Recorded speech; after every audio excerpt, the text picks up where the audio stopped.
Sir ఏంటి sir ఈ పత్తిపాడు నియోజకవర్గంలో ఇక్కడ బాగా జగనన్న కాలనీ ఇది ఏదైతే ఇళ్ల స్థలాలు ఏది బాగా సమస్య ఉందని చెబుతా ఉన్నారు. ఏది చాలామందికి కూడా మాకు ఇవ్వలేదు, ఉన్న వాళ్ళకే ఇచ్చేసారు అనేసి చెప్తా ఉన్నారు ఈ పత్తిపాడు నియోజకవర్గంలో. ఎంతవరకు నిజం సార్ అది? అది ఏదో ఒక రెడ్డి గారిది సార్, స్థలం 7 ఎకరాలు 8 ఎకరాలు వచ్చాను.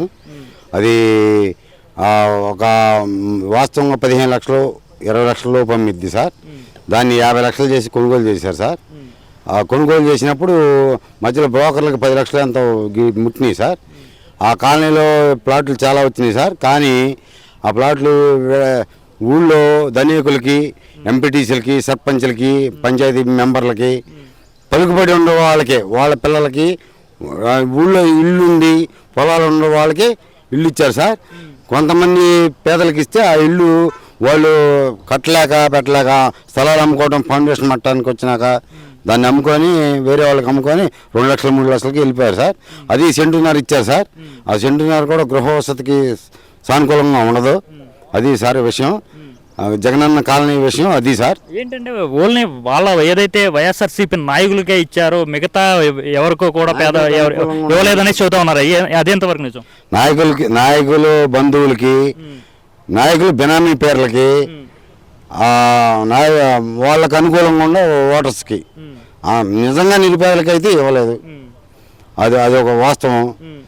అవి కూడా సక్రమంగా లేవు. 50 లక్షలు చేసి కొనుగోలు చేయాల్సిన ల్యాండ్ కాదు అది. అది అయిపోయింది సార్. జగనన్న కాలనీ విషయాలు అవి సార్. పత్తిపాడు మేజర్ గ్రామ పంచాయతీ సార్. ఇది మేజర్ గ్రామ పంచాయతీ, మండల head quarter, assembly head quarter కూడా ఈ పత్తిపాడు అనేది. సుమారు 25,000 జనాభా సార్ ఈ గ్రామంలో. చుట్టుపక్కల గ్రామాల నుంచి ఫ్లోటింగ్ 10,000 వస్తారు సార్ రోజు.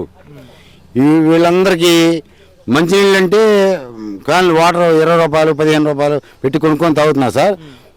5 ఆగలేని వాళ్ళు 20 రూపాయల వాటర్ బాటిల్ పెట్టి కొనుక్కోవాలి. కేంద్ర గవర్నమెంట్ జలజీవన మిషన్ అని పక్క తెలంగాణ స్టేటు, అన్ని రాష్ట్రాలు జలజీవన మిషన్ ద్వారా మంచినీటి కుళాయిలు ఇస్తామంటున్నారు. ఈ ఊళ్ళో కుళాయిలు మేము డబ్బులు పెట్టి డొనేషన్ పెట్టి, అదే ఇప్పుడు ఇది సార్, దీన్ని ఉంటారు డిపాజిట్లు కట్టి మేము గతంలో 6,000 కట్టి వేయించుకున్నాం సార్ పంపులు.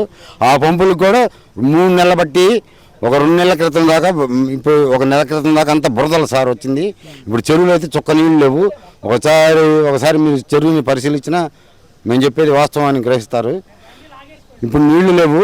ఇప్పుడు ఎవరో దాతలు వచ్చి వాళ్ళ తండ్రి గారి పేరు మీద నీళ్లు పోస్తుంటే, ప్రజలకి నీళ్లు బావుల్లోంచి తెచ్చి పక్క గ్రామాల నుంచి తెచ్చి నీళ్లు పోస్తుంటే అవి పోపీకుండా పార్టీలు మనసులో పెట్టుకొని పసుపు రంగు వేశారు, మీరు వాళ్ళు నీళ్లు పెట్టడానికి వెళ్ళేదని వాళ్ళ మీద కేసులు పెట్టించారు సార్.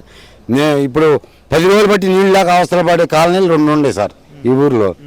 పోతే ఈ చుట్టుపక్కల గ్రామాలకి అనుసంధానమైన రోడ్లు, మండల హెడ్ క్వార్టర్కి అనుసంధానంగా పంచాయతీ రోడ్లు, గ్రామాల లింక్ రోడ్లు ఒక్కటి కూడా సరిగ్గా లేవు సార్. ఒక మోటార్ సైకిల్ వెళ్ళాలి కాదు, ఒక కారు వెళ్ళాలంటే కారు వాళ్ళు భయపడి పోవట్లేదు సార్. కారులో ట్రావెలింగ్ చేయాలంటే పోవట్లేదు సార్. ప్రజలు మానుకొని కారు పత్తిపాడులో పెట్టి పక్క గ్రామాలకి బళ్ళు వేసుకొని వెళ్తున్నారు సార్. రోడ్ల దుస్థితి అట్ట ఉంది. గ్రామ పంచాయతీల్లో నిధులు అసలు లేవు సార్. నిధులు మొత్తం వైఎస్ జగన్మోహన్ రెడ్డి గారు, సీఎం గారు ఆయన సంక్షేమ పథకాలు మళ్ళించుకొని ఈ విధంగా పంచాయతీ సర్పంచుల్ని, పంచాయతీలని నిర్వినియోగంగా చేసేసాడు సార్. ఓకే సార్, మరి ఇక్కడ ఈ గుంటూరు పార్లమెంట్లో మరి ఇక్కడ జగన్మోహన్ రెడ్డి పరిపాలన అయితే బాగాలేదనేసి మీరు చెబుతూ ఉన్నారు. మరి ఇక్కడ ఈసారి జనసేన, తెలుగుదేశం, బీజేపీ ఉమ్మడి అభ్యర్థిగా పెమ్మసాని చంద్రశేఖర్ గారు ఎంపీగా పోటీ చేయబోతూ ఉన్నారు.